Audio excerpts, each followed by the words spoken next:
सर्वमंगल मांगल्ये शिवे सर्वार्थ साधिके शरण्ये त्र्यंबके गौरी नारायणी नमोस्तुते। जय माता दी दोस्तों, आज की इस वीडियो में हम आपके लिए श्री दुर्गा कवच, अर्गला स्तोत्र और कीलक स्तोत्र का पाठ हिंदी में लेकर आए हैं। श्री दुर्गा सप्तशती के पाठ से पहले दुर्गा कवच, अर्गला स्तोत्र और कीलक स्तोत्र का पाठ किया जाता है। इसका पाठ करने से देवी भगवती अपने भक्तों पर प्रसन्न होकर उनकी रक्षा करती हैं। तो आइए माता भगवती का ध्यान करते हुए सबसे पहले करते हैं श्री दुर्गा कवच का पाठ। प्रेम से बोलिए दुर्गा माता की जय। मार्कंडेय ऋषि ने कहा, पितामह, जो इस संसार में परम गोपनीय तथा सभी मनुष्य की सब प्रकार से रक्षा करने वाला है और जो अब तक आपने किसी से कहा भी न हो, ऐसा कोई साधन मुझे बताइए। ब्रह्मा जी बोले, ब्राह्मण, ऐसा साधन तो एक देवी जी का कवच ही है, जो परम गोपनीय, पवित्र तथा संपूर्ण प्राणियों का उद्धार करने वाला है। महामुने, उससे श्रवण करो। देवी की 9 मूर्तियां हैं, जिन्हें 9 दुर्गा कहते हैं। उनके नाम इस प्रकार हैं। प्रथम, हिमाचल की तपस्या से प्राप्त पार्वती जी शैलपुत्री हैं। दूसरी, ब्रह्म स्वरूप को प्राप्त करने वाली ब्रह्मचारिणी है। तीसरी, परम प्रसन्नता देने वाली चंद्रमा जिनके घंटा में स्थित है चंद्र घंटा देवी है। चौथी मूर्ति को कुसमांडा कहते हैं। 5वीं दुर्गा का नाम स्कंद देव की माता होने के कारण स्कंद माता है। छठी, कात्यायन ऋषि के आश्रम में प्रकट होने के कारण कात्यायनी है। 7वीं, काल की भी काल होने के कारण कालरात्रि है। 8वीं, अत्यंत गौर स्वरूप होने के कारण महागौरी है। 9वीं, सब प्रकार की सिद्धियां देने वाली सिद्धिदात्री है। ये सब नाम सर्वज्ञ महात्मा वेद भगवान के द्वारा ही प्रतिपादित हुए हैं। जो मनुष्य अग्नि में जल रहा हो, युद्ध भूमि में शत्रुओं के मध्य फंस गया हो, विषम संकट में फंस गया हो तथा इस प्रकार भय से आतुर होकर जो भगवती की शरण में प्राप्त हुए हों, उनका कभी अमंगल नहीं होता। युद्ध के समय में संकट में पड़ने पर भी उनके ऊपर कोई विपत्ति नहीं आती। उन्हें शोक, दुख और भय की प्राप्ति नहीं होती।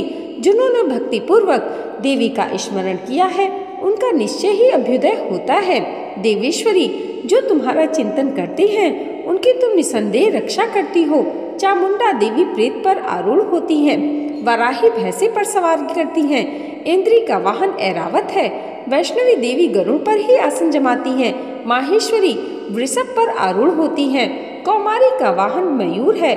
भगवान विष्णु की प्रियतमा लक्ष्मी देवी कमल के आसन पर विराजमान है और हाथों में कमल धारण किए हुए हैं। वृषभ पर आरूढ़ ईश्वरी देवी ने श्वेत रूप धारण कर रखा है। ब्राह्मी देवी हंस पर बैठी हुई हैं और सब प्रकार के आभूषणों से विभूषित है।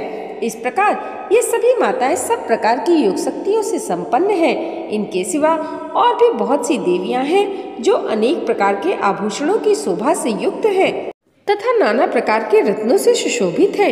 ये संपूर्ण देवियां क्रोध से भरी हुई और भक्तों की रक्षा के लिए रथ पर बैठी हुई दिखाई देती है।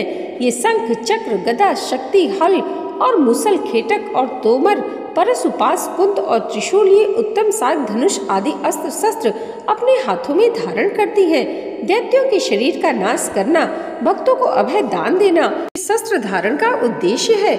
महान रौद्र रूप, अत्यंत घोर पराक्रम, महान बल और महा उत्साह वाली देवी, तुम महान भय का नाश करने वाली हो। तुम्हें नमस्कार है। तुम्हारी ओर देख सकना भी कठिन है। शत्रुओं का भय बढ़ाने वाली जगदम्बिके, मेरी रक्षा करो।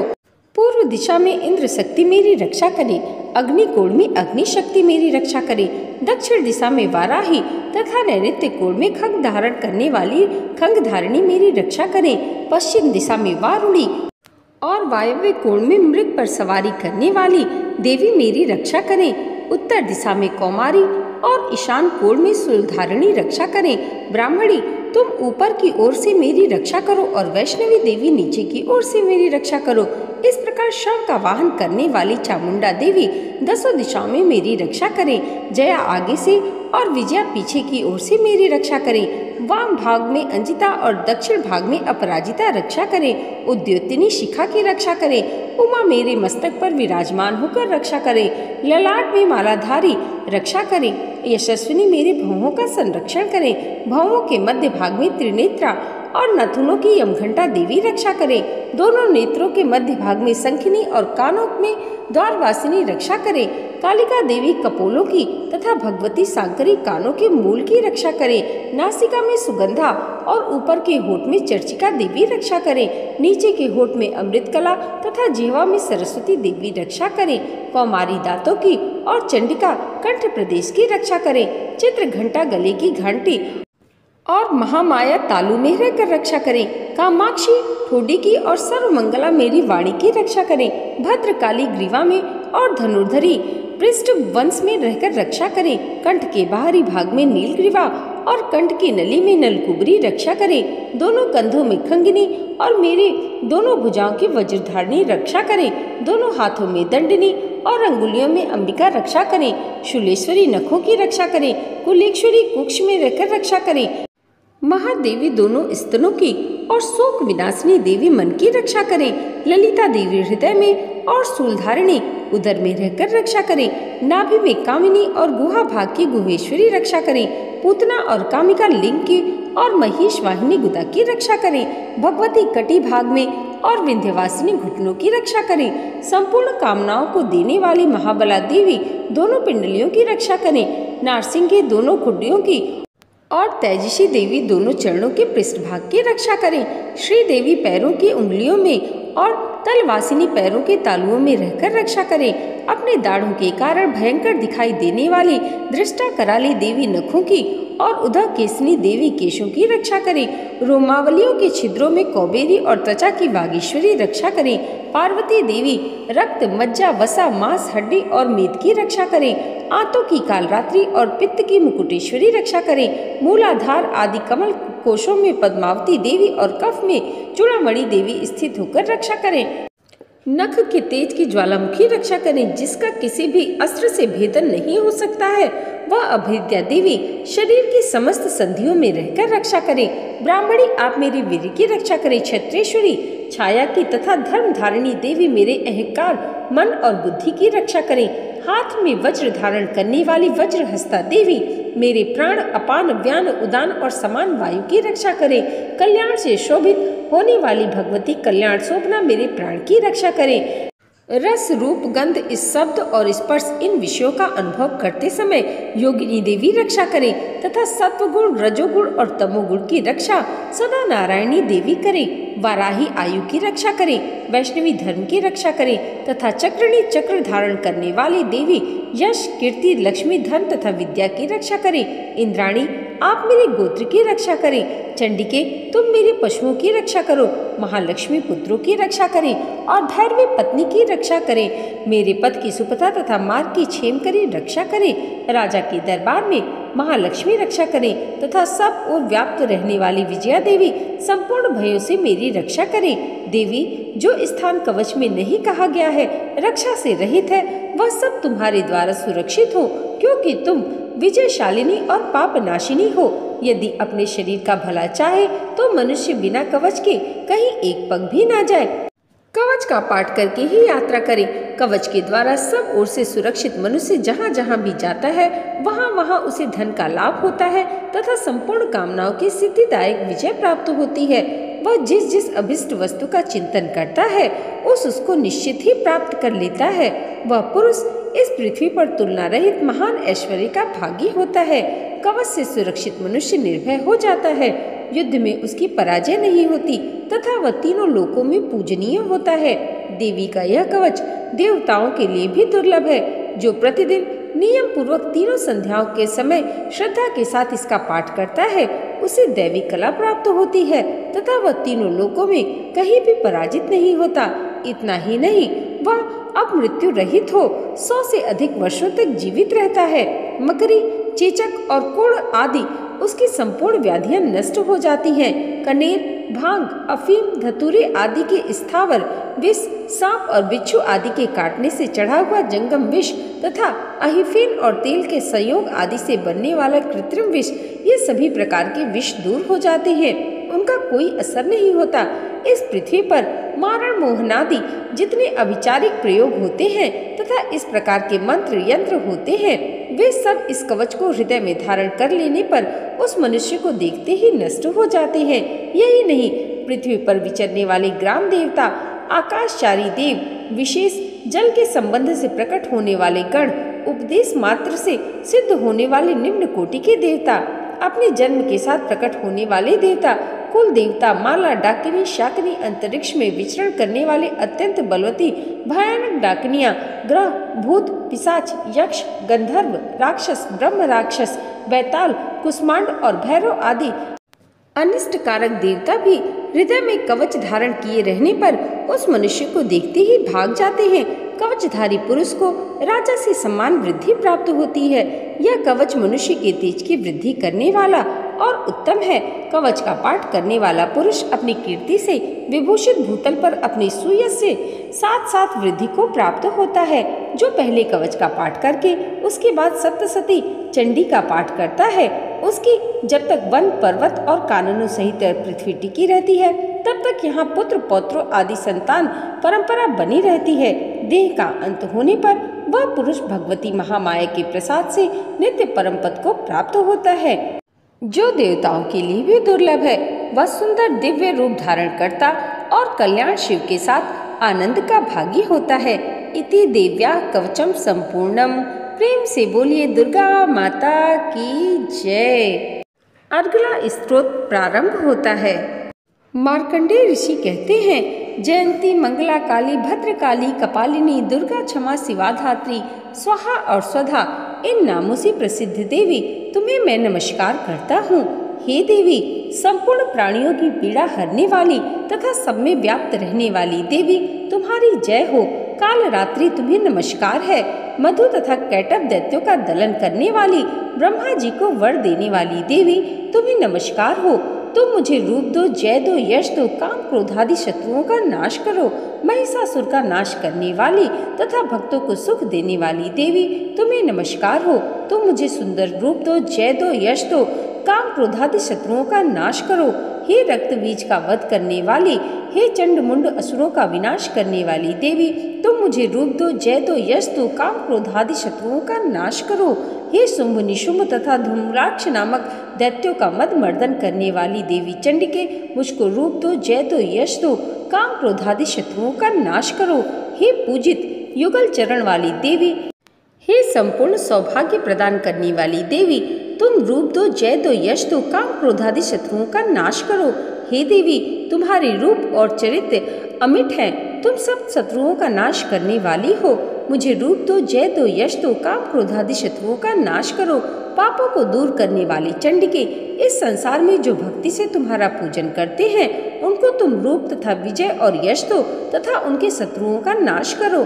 रोगों का नाश करने वाली देवी चंडिके, जो भक्ति पूर्वक तुम्हारी स्तुति करते हैं, उन्हें रूप दो, जय दो, यश दो, काम क्रोधादि शत्रुओं का नाश करो। हे चंडिके, इस संसार में जो भक्ति पूर्वक तुम्हारी पूजा करते हैं, उन्हें रूप दो, जय दो, यश दो, काम क्रोधादि शत्रुओं का नाश करो। हे देवी, मुझे सौभाग्य दो और आरोग्य दो, परम सुख दो। रूप दो, जय दो, यश दो, काम क्रोधादि शत्रुओं का नाश करो। हे देवी, जो मुझसे बैर रखते हैं उनका नाश करो और मुझे अधिक बल प्रदान कर रूप दो, जय दो, यश दो, शत्रुओं का नाश करो। हे देवी, मेरा कल्याण करो और मुझे उत्तम धन संपत्ति दो। रूप दो, जय दो, यश दो, काम क्रोधादि शत्रुओं का नाश करो। हे देवता तथा राक्षसों के मुकुट रत्नों से स्पर्श किए हुए चरणों वाली हे देवी, हे अंबिके, मुझे रूप दो, जय दो, यश दो, काम क्रोधादि शत्रुओं का नाश करो। हे देवी, अपने भक्तों को विद्वान, कीर्तिवान और लक्ष्मीवान बनाओ और उन्हें रूप दो, जय दो, यश दो, काम क्रोधादि शत्रुओं का नाश करो। हे प्रचंड दैत्यों के अभिमान का नाश करने वाली चंडिके, मुझ शरणागत को रूप दो, जय दो, यश दो, काम क्रोधादि शत्रुओं का नाश करो। हे चार भुजाओं वाली, हे ब्रह्मा द्वारा प्रशंसित परमेश्वरी, मुझे रूप दो, जय दो, यश दो, काम क्रोधादि शत्रुओं का नाश करो। निरंतर भक्ति से भगवान विष्णु से सदा स्तुति की हुई हे अंबिके, मुझे रूप दो, जय दो, यश दो, काम क्रोधादि शत्रुओं का नाश करो। हिमाचल कन्या पार्वती के पति महादेव जी के द्वारा प्रशंसित होने वाली हे परमेश्वरी, मुझे रूप दो, जय दो, यश दो, काम क्रोध आदि शत्रुओं का नाश करो। इंद्राणी के पति के द्वारा सद्भाव से पूजित होने वाली परमेश्वरी, मुझे रूप दो, यश दो, जय दो और काम क्रोध आदि शत्रुओं का नाश करो। प्रचंड भुजदंड से दैत्यों के घमंड को नष्ट करने वाली देवी, मुझे रूप दो, जय दो, यश दो, काम क्रोध आदि शत्रुओं का नाश करो। हे देवी, तुम अपने भक्तों को सदा असीम आनंद प्रदान करती हो, मुझे रूप दो, जय दो, यश दो, काम क्रोध आदि शत्रुओं का नाश करो।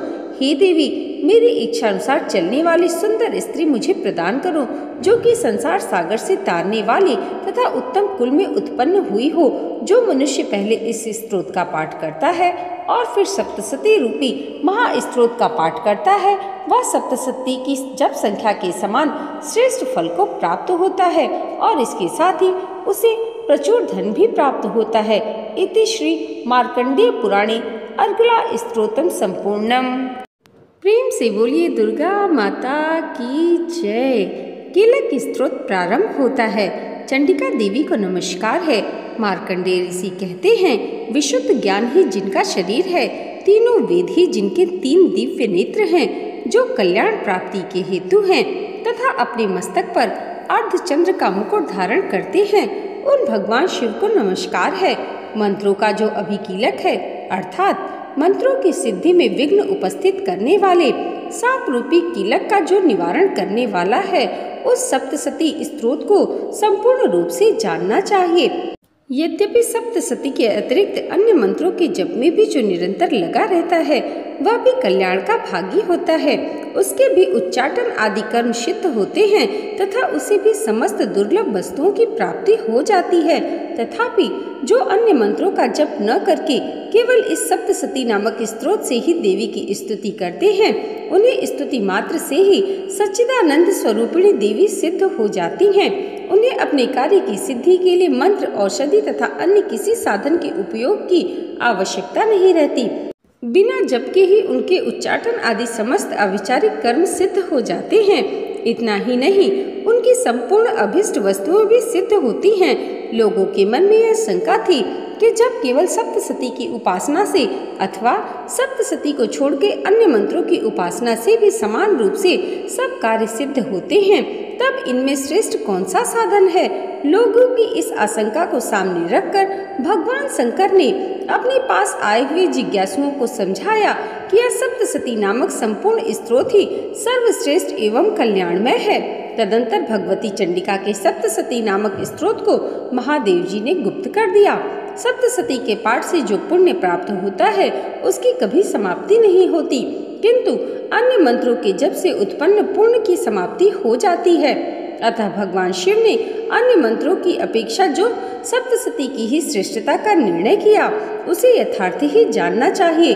अन्य मंत्रों का जप करने वाला पुरुष भी यदि सप्तशती के स्तोत्र अथवा जप का अनुष्ठान कर ले, तो वह भी पूर्ण रूप से कल्याण का भागी होता है। इसमें तनिक भी संदेह नहीं है। जो साधक कृष्ण पक्ष की चतुर्दशी अथवा अष्टमी को एकाग्रचित्त होकर भगवती की सेवा में अपना सर्वस्व समर्पित कर देता है और फिर उसे प्रसाद रूप से ग्रहण करता है, उस पर भगवती प्रसन्न होती हैं, अन्यथा उनकी प्रसन्नता नहीं प्राप्त होती। इस प्रकार सिद्धि के प्रतिबंधक रूप कील के द्वारा महादेव जी ने इस स्तोत्र को भी कीलित कर रखा है। जो पूर्वोक्त रीति से निष्कीलन करके इस सप्तशती स्तोत्र का प्रतिदिन स्पष्ट उच्चारण पूर्वक पाठ करता है, वह मनुष्य सिद्ध हो जाता है, वही देवी का पार्षद होता है और वही गंधर्व भी होता है। सर्वत्र विचरते रहने पर भी इस संसार में उसे कहीं भी भय नहीं होता। वह अब मृत्यु के वश में नहीं पड़ता तथा देह त्यागने के बाद मोक्ष प्राप्त कर लेता है। अतः कीलन को जानकर उसका परिहार करके ही सप्तशती का पाठ आरंभ करें। जो ऐसा नहीं करता उसका नाश हो जाता है। इसलिए कीलक और निष्कीलन का ज्ञान प्राप्त करने पर ही यह स्तोत्र निर्दोष होता है और विद्वान पुरुष इस निर्दोष स्तोत्र का ही पाठ आरंभ करते हैं।